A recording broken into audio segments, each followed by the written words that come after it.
Hi, this is a video on a documentary of the installation of a shower tray. So this will be on first floor level ensuite bathroom, and where this is coming into play is in relation to a low profile shower tray. So this will be your finished floor, and the shower tray is due to fit in this area, and the theory is then you'll have a clearance in of about 40 millimeters, which is quite low. If you didn't have such a low clearance, you'd have to effectively put the shower tray in a stand and go out an external wall and leave room for servicing underneath. So it would probably go from 40 mil up to about 250 mil, which is quite a jump. So this is ideal. It does come with its own problems because you have issues of accessing the waste in the future if there's ever any issues. So there has to be a lot of prep work done in order to be this, reliable. And this was not an easy task on this situation, because the given space from external wall to the door, unfortunately the 1.5 inch waste did not go into the center, so therefore a center outlet on the drain, the shower tray, it couldn't be used. So after a lot of consideration, I ended up going for an offset drain on the shower tray, which will be on this corner here, which when you're looking at it, it's on the right hand side, upper right. And so therefore now the drain is going to go down straight, take a right hand turn, and that's how you can allow it then to offset that non-centered 1.5 inch waste. So easier said than done, but that was the easiest way out of that one. The next issue was the waste pipe is coming here, and there was a clearance there of about -4 inches, so therefore it was way too low for what the shower tray needs, because as you can appreciate, the shower tray is sitting on the ground level, and then if your 1.5 inch waste is about 4 inches below, you're way off the mark. So that was difficult as well. How that problem was overcome was this 600 mil flexi 1.5 inch waste, and you can vaguely see how over the 600 mil you get that clearance of your offset, and that will bring you up to the height you need, and that in turn also gives you a little bit of flexibility on attaching the waste onto the shower tray. So you get a double benefit out of that flexi fitting. Now that flexi fitting comes with its own disadvantages, because like all flexi fittings, they sag over time because they're not rigid. So how you have to protect it against that is you pack it with dry mortar and sand, and that will reduce the sagging and keep its integrity, because if you allow that sag, you're going to get stagnant water, and eventually it'll just deteriorate the pipe itself. It'll just start breaking down. So that's how you overcome that problem. And if you are using a dry mix, make sure your sand is dry. So if it's in a humid environment, you need to dry your sand first, and then it's mixed at a ratio, maybe 1:4 or thereabouts, maybe a little stronger if you wish. So that's the 1.5 inch waste pretty much addressed. Finally then on that waste, then just to finish that topic, it'll be covered, wrapped with a plastic, something similar to that, just a little tuck on the bottom, left and right, and then pour the mortar over that. And what that does, it allows for a linear expansion. So what that means is, take that away again, what that means is when that waste pipe is expelling the water from your hot water from your shower tray, it'll cause that pipe, the 1.5 inch pipe, to expand, and typically on a long run like that to expand on a linear motion, which is, would say up and down in that manner, and that's okay. That's normal practice. But what you don't want is you don't want the concrete to grip it, because when the concrete is gripping it, it stops that expansion and it'll just cause cracks. And because it'll be all finished floor, you won't be able to access it, and it's just going to cause issues. So a little bit of plastic will stop them two biting each other, and that's how you get away with that one.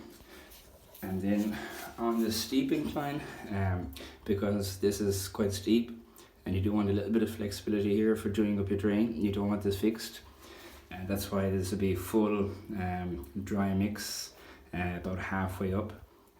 So that is the reason why only half of this pipe will be covered. So it'll be covered from out there, one side will be mortar, and the other one will be dry mix. So that's that out of the way. Next, there's a little bit of shuttering to be done just to get this right. It was extremely difficult, and it took a number of weeks coming and going from it in between other projects.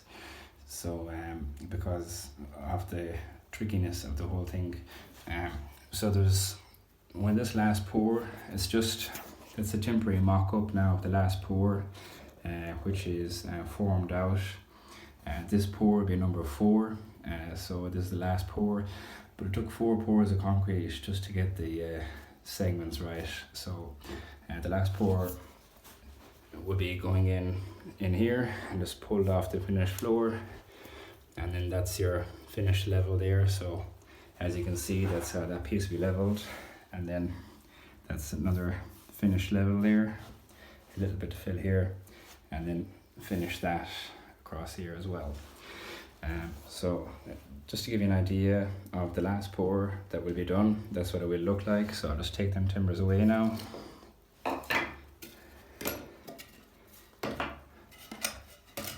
Okay, they're gone. Now then, that was number 4. Number 3 was this. This is the third pour. So it's just running around like so. And the reason for that is because after purchasing the shower tray, I discovered there was a 70mm lip all around the external shower tray, and then it was hollow for a piece around the drain outlet. So that in turn proved more difficult, because you had to have that 70mm lip all the way in around the back corner there. And if you didn't do that, you'd have just an empty pocket. Now when you have an empty pocket on such a stone slate like that, it's very likely going to crack. So that was number 3 pour. And number 4, the second pour then was just to form out, just to give that an edge so we can get everything aligned. That was number 2. And the first pour was down here just to give this a base to work off. And the reason that first one had to be done is because if you just dig down there a little bit, there's actually underfloor piping, which is used for heating in this case. So that all had to be risen up a little bit first. Now in hindsight, probably underfloor heating piping shouldn't be in this area, because it just was too time consuming, and this is only 800 by 800 approximately, so there's no reason to have that little bit extra heat in here. You could just supplement it with a little bit of electric heating or something, meaning there might be an easier way around that rather than doing it this way.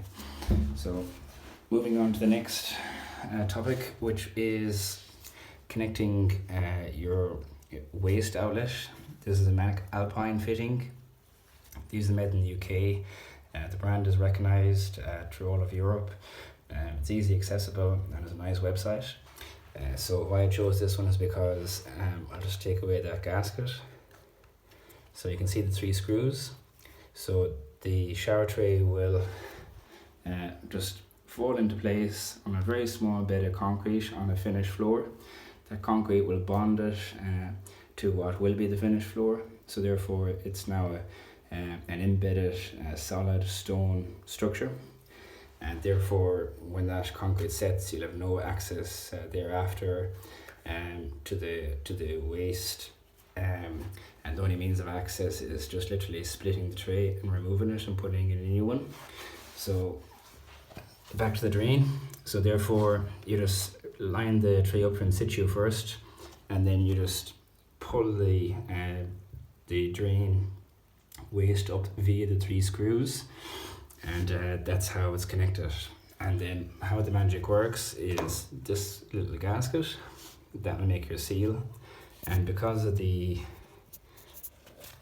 severity of that gasket and what it's doing, just as an extra measure, I'll just put a small bead of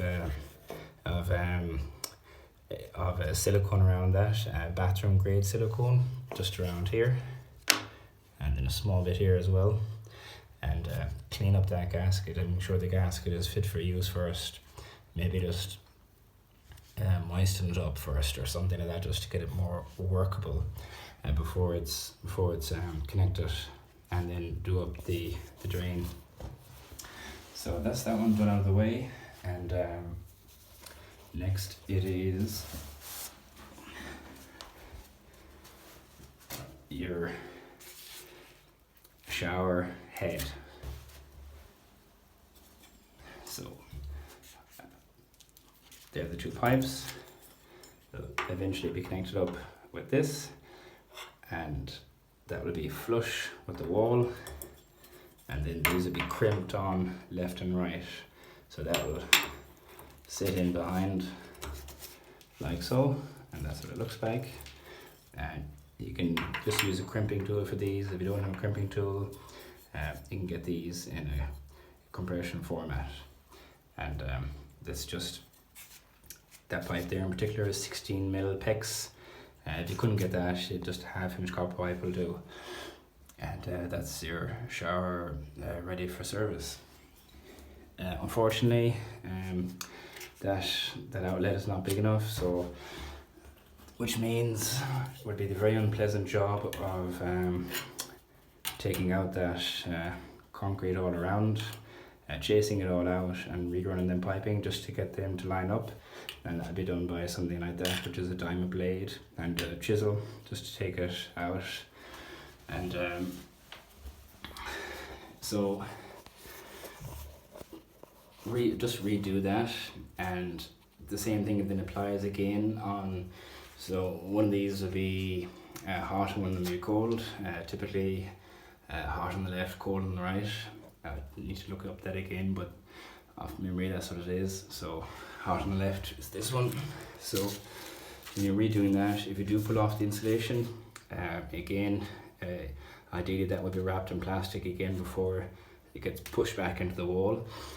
Do allow for that just a little bit expansion again, because all piping will have different expansion rates. So again, that will move in a linear motion. In this case, it'll be up and down. So that's why you just need to stop that concrete just biting into it. So the plastic or even something like that, which is the original insulation, that will protect you. And them clips are awesome for allowing that travel. So something like them clips is better than like, a typical gavel band. And that's it then, pretty much ready to go. So just before all this is brought into service, the first fix is finished. The whole system is pressurized, and so I'll just, before I pressurize the whole system, I'll just take off these and likely put in a manual bleed valve, so I can manually bleed out the air out of both lines and just let it settle for 24 hours. So that's a nice little touch, just to know that all your piping is all good before you seal it up.